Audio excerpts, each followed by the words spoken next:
Hello, welcome to our classes. Good morning. आप लोग कैसे हैं? मैं आशा करती हूँ कि आप लोग अच्छे होंगे। तो हम लोग पिछली वीडियो में क्या पढ़ा? हमने पीएच स्केल के बारे में पढ़ा। आज हम लोग क्या पढ़ेंगे कि दैनिक जीवन में पीएच का महत्व क्या क्या है। ये इंपॉर्टेंट है आपके एग्जाम के लिए भी और कॉम्पिटेटिव एग्जाम के लिए भी, क्योंकि इससे सवाल मैक्सिमम बने हैं। और दैनिक जीवन में इसका क्या उपयोग है इसके बारे में भी हम जान लेंगे, जो हमारे दैनिक जीवन में बहुत ही हेल्पफुल होगा।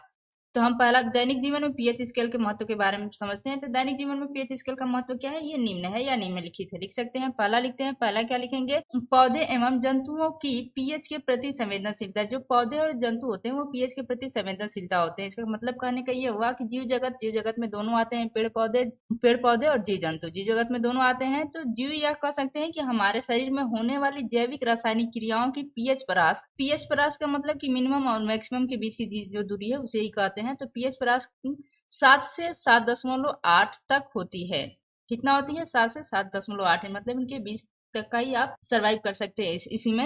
अगर इससे कम हुआ तो हमें सरवाइव करने में या अपने जीवन जीने में हमें कठिनाई होगी। तो जैसे हम समझ सकते हैं कि वर्षा के जल, जो वर्षा होती है, वर्षा जल या वर्षा का जो जल होता है, इसका पीएच मान 5.6 से कम होने पर वो अम्लीय वर्षा कहलाती है। जब ये जो अम्लीय वर्षा होती है, बारिश होता है, तो क्या होता है, ये जो बारिश का पानी जो है नदियों में मिल जाता है, तो क्या हो जाता है, वो नदी भी हमारी क्या हो जाती है, अम्लीय हो जाती है। जिससे क्या होता है, जो जलीय जीव होते हैं, जल में भी जीव पाए जाते हैं, मछली भी हैं, कुछ पाए जाते हैं, कारा जो प्लांट पाए जाते हैं, वो क्या होते हैं, उनके लिए वो हानि पहुंचाता है। दूसरा देख लेते हैं मृदा का पीएच। मृदा बोले तो मिट्टी, जो कि कृषि के लिए, हमारी खेती करने के लिए उपजाई है। अगर हमारा खेत का जो मिट्टी है वो सही नहीं होगा, उसका पीएच सही नहीं होगा, तो क्या होगा, हमारे खेत में पैदावार अच्छे नहीं होंगे। इसके लिए मृदा का भी पीएच का मान चेक करवाया जाता है। या मिट्टी आप देखेंगे, मिट्टी की जांच होती है, तो वही बता रहा है कि मृदा का पीएच। इसके लिए हम जानते हैं कि जो उपजाऊ मिट्टी का पीएच मान भी एक निश्चित परास में होता है। ना ही वो ज्यादा अम्लीय होना चाहिए, ना ही क्षारीय होना चाहिए। क्योंकि अगर उपजाऊ मिट्टी का पीएच मान सही नहीं होगा तो क्या होगी, हमारी फसल सही नहीं होगी। तो इसके लिए भी ये हेल्पफुल है। तीसरा हम देखते हैं। तीसरा क्या है? हमारे पाचन तंत्र का पीएच कैसे इंपॉर्टेंट है, इसके लिए हम जान लेते हैं कि हमारा उदर, उदर बोले तो हमारा पेट या आमाशय हम कह सकते हैं। उसमें क्या होता है ना कि जठर ग्रंथियां पाई जाती हैं। जठर ग्रंथिया से जो होता है वो जठर रस स्रावित होता है। उस जठर रस में जो होता है हाइड्रोक्लोरिक अम्ल बोले तो HCl स्रावित होने के कारण क्या होता है, वो अम्लीय होता है। इससे हम कह सकते हैं कि हमारा उदर जो है हाइड्रोक्लोरिक अम्ल बोले तो HCl उत्पन्न करता है, जिससे भोजन का पाचन होता है। क्या होता है, ये भोजन को पचाने में सहायता करता है। अब जब अपच, अपच बोले तो ज्यादा हम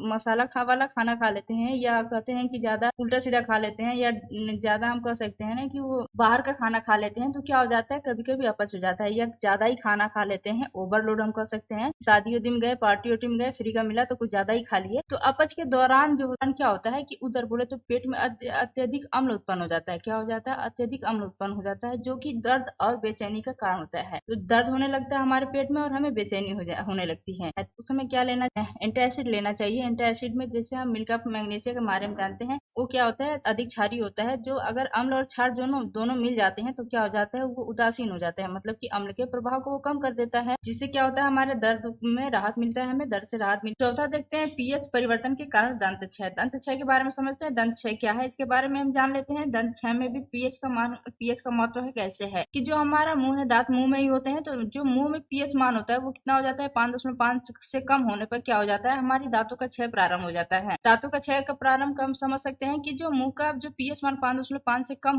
होता है, तो क्या हो जाता है कि दांतों का जो इनेमल संक्षारित होने लगता है। इनेमल क्या है? इनेमल के बारे में हम जानते हैं, ये हमारी दांत है, जो ऊपर की रक्षा होती है, सुरक्षा कवर, ऊपर की जो कवर है वही इनेमल होती है। अगर ऊपर का जो कवर है, आप दांत के फिगर देखेंगे तो ऊपर वाली जो लेयर है उसे क्या है, इनेमल कहते हैं। अगर इनेमल संचारित होने लगेगी तो क्या हो जाएगा, हमारा दांत भी पूरा संचारित हो जाएगा। इससे जानते हैं कि हम बच्चों को क्यों मना करते हैं चॉकलेट और मिठाई खाने के लिए, क्योंकि उनके दांत खराब हो जाएंगे। कैसे खराब होते हैं इसके बारे में भी जान लेते हैं। इसका पीएच का महत्व है। ये देखते हैं कि चॉकलेट और मिठाइयों में क्या होती है, शक्कर होती है। जो मुंह में उपस्थित जीवाणु जो होते हैं वो शक्कर को तोड़कर अम्लों में बनाते हैं। अम्ल बनाएंगे तो क्या हो जाएगा, अम्ल आपका ज्यादा अम्लीय हो जाएगा, तो 5.5 से कम हो जाता है पीएच मान। इससे क्या होता है, दांत का क्षय होने लगता है।